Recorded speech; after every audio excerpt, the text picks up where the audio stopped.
All right, welcome to class. So I am Shayla Lanier, and I will be your instructor as we go through these next 10 weeks. So because this is a 10-week class, I condense my full semester class into these 10 weeks. You're going to work. Now, with that being said, please do the work. Please do the reading. AI has gotten so good that you can probably figure out a way to use it for this class in a way that I would never know. In a way that Desire to Learn, the platform, the learning management system, would probably never know. But what that does is that cheats you.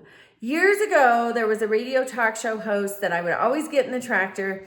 His name was Rush Limbaugh, and he would say until he had commented on an issue, it had not been commented on. It had not been analyzed. So we get into those habits, don't we? We quickly put in a search term, and whatever the AI bot brings up first, we go by that. We look at social media, influencers that we trust.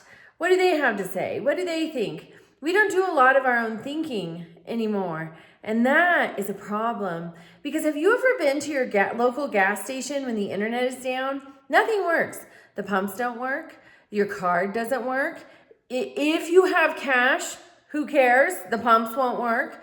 Have you been to the Walmart or somewhere else when the internet is down? Forget it. You can't buy anything. They don't know what anything is supposed to be priced at unless they can run it through their little system, all of which is dependent on the internet. What happens if that internet goes away?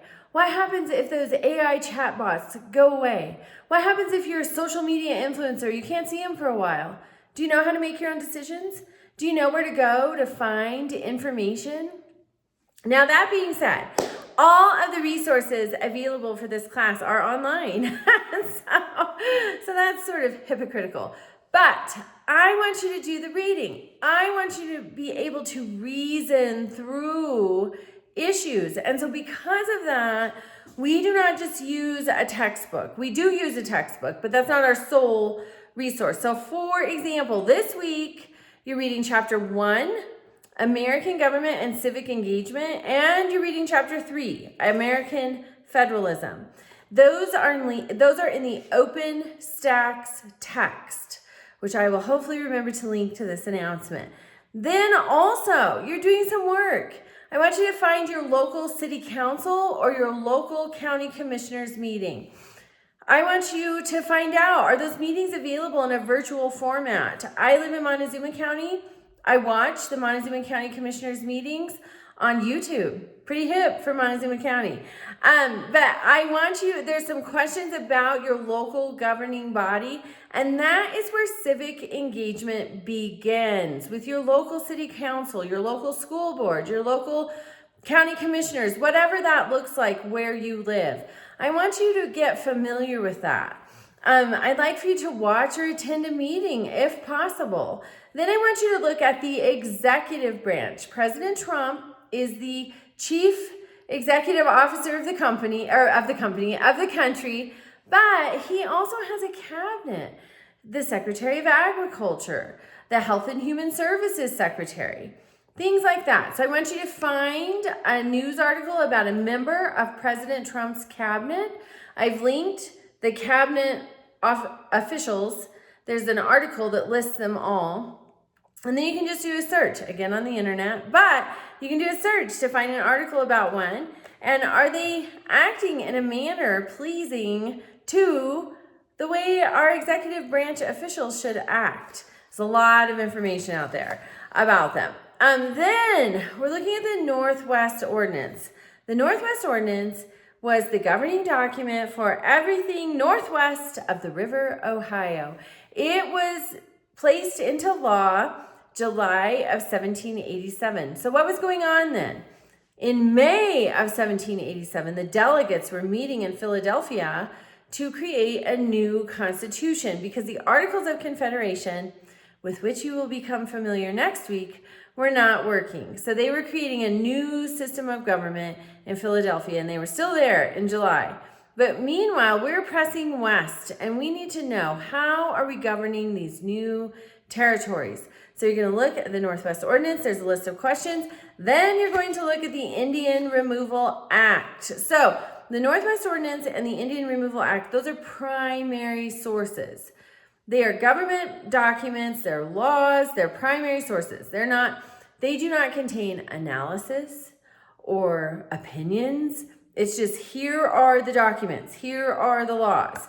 The linked article about the Indian Removal Act, it may have some commentary with it. But what you're doing is you're comparing the Northwest Ordinance in question 18 of this week's assignment to the Indian Removal Act. There's not a whole lot of time between them, but there is a dramatic shift in attitude. And that is why you watch the news.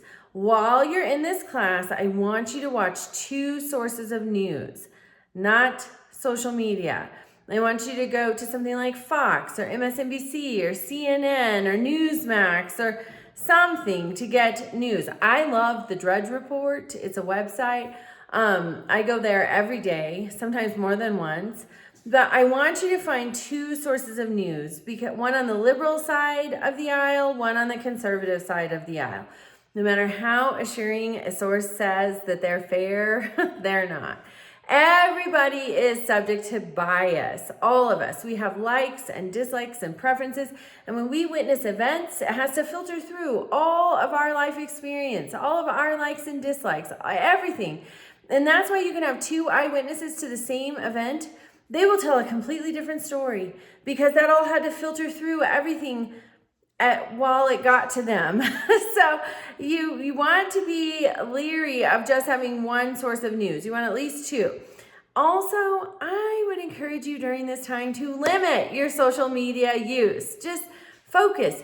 Do the reading, do the work, learn to think, learn to reason, learn how your country is supposed to work so that you can be a part of the happenings, because citizen engagement is an essential function of our representative republic.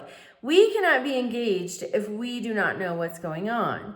When we're old enough to vote, we can't be engaged if we refuse to vote. So keep these things in mind. This is an active class designed to help you think, to help you know how things work, and to help you become involved. All right. So there's a lot this week, a lot, and I know there's a lot. Sometimes with some of the assignments, you may run late. I do not penalize for late submission. We do need to be mindful of the census date. I think it is March 4th. You need to have completed some assignment by then, or you'll be automatically dropped. And they do that so that you're not charged through financial aid for a class you're not taking. So bear that in mind. Okay, my personal cell phone number is in the syllabus. If you have a question about something, the quickest way to get an answer from me is to text me. I am in my 50s, so I do appreciate it if these texts do not come in the middle of the night. But if that's the time you have to do school, that's the time you have, send me a text. So also you can message me in the class messenger feature, but normally the quickest response will be through text. All right, so that's this week. There's a lot in it. It is a huge introduction into the class and into our government. Have a great week. Enjoy.